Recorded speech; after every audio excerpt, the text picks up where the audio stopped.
કેમ છો બધા? મજામાં જશો તો આજની રેસીપી છે આપણે દૂધ પૌવા.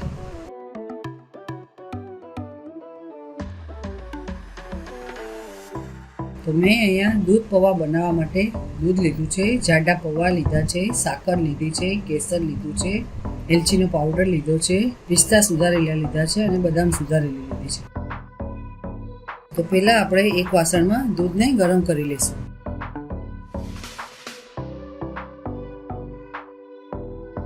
ગેસ આપણે ફાસ્ટ રાખવાનો છે. ફાસ્ટ ગેસ ઉપર દૂધ ગરમ કરવાનું છે.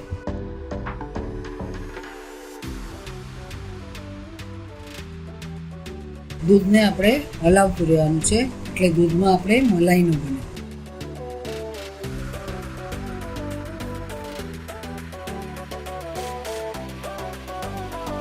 તો હવે આપણે દૂધમાં સાકર નાખી દઈશું. દૂધ આપણે થોડું ગરમ થવા દેવાનું. ગરમ થઈ જાય પછી આપણે તેમાં સાકર નાખી દેવાની છે. સાકર તમારે ટેસ્ટ પ્રમાણે લેવાની.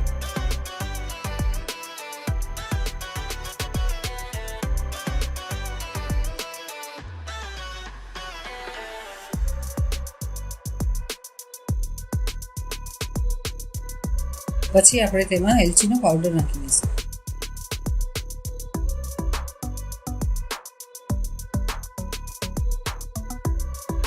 પછી આપણે કેસર નાખી દઈશું.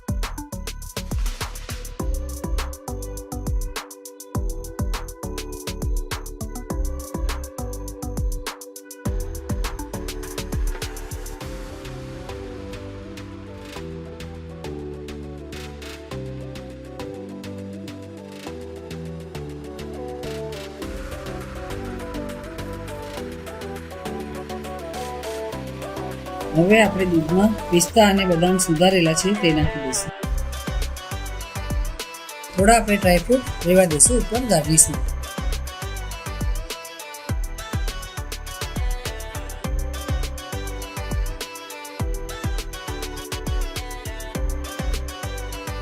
તો તમે જોઈ શકો છો દૂધ હવે ઉકળવા લાગ્યું છે. ગેસની ફ્લેમ આપણે સ્લો રાખીને થોડીવાર દૂધને ઉકળવા દઈશું.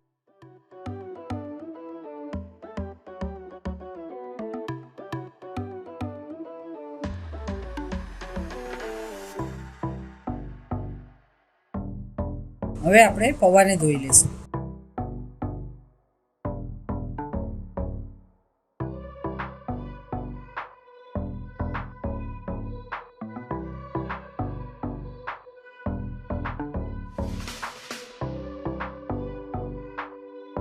પૌવાને આપણે બહુ પલાળીને નથી રાખવાના. આ રીતે જ આપણે તેને ધોઈને ચાળણીમાં થોડી વાર રાખવાના છે. પછી આપણે તેને દૂધમાં નાખી દેવાના.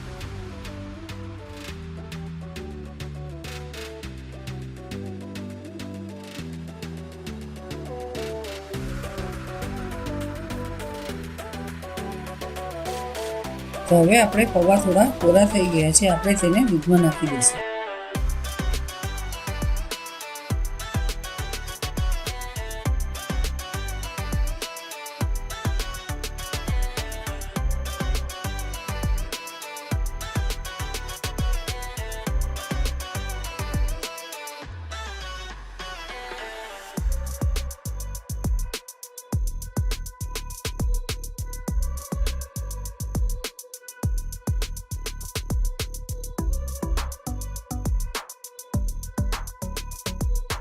પૌવાને આપણે દૂધમાં નાખીને થોડીવાર આપણે ઉકળવા દઈશું.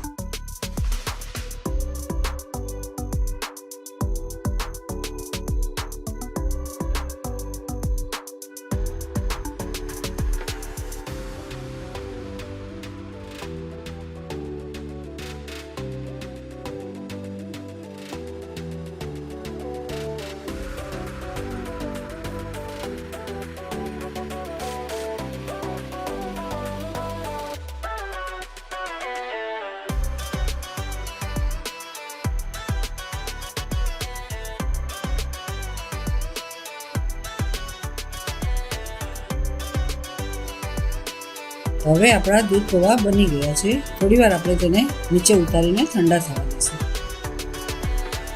હવે આપણે દૂધ પૌવાને સર્વ કરશું.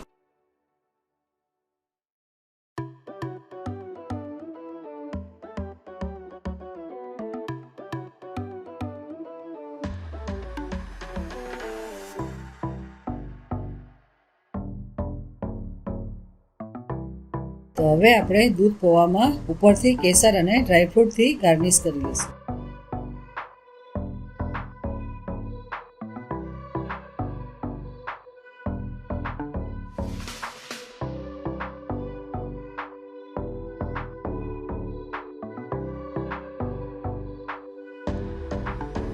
તો આપણા દૂધ પૌવા બનીને તૈયાર છે. આ પૌવા આપણે શરદ પૂનમમાં ખાસ બનાવીએ છીએ.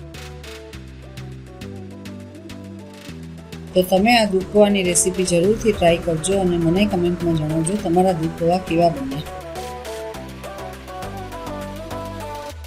તો જો તમને આ વિડીયો ગમ્યો હોય તો મારા વિડીયોને લાઈક કરજો, શેર કરજો અને મારી ચેનલને સબસ્ક્રાઈબ કરજો. તો આ વિડીયોની લખેલી રેસીપી તમને મારી વેબસાઇટની લિંક પર મળી જશે. તો આ હતી આપણી આજની રેસીપી. હવે મળીએ નવા વિડીયોમાં નવી રેસીપી સાથે. જય શ્રી કૃષ્ણ.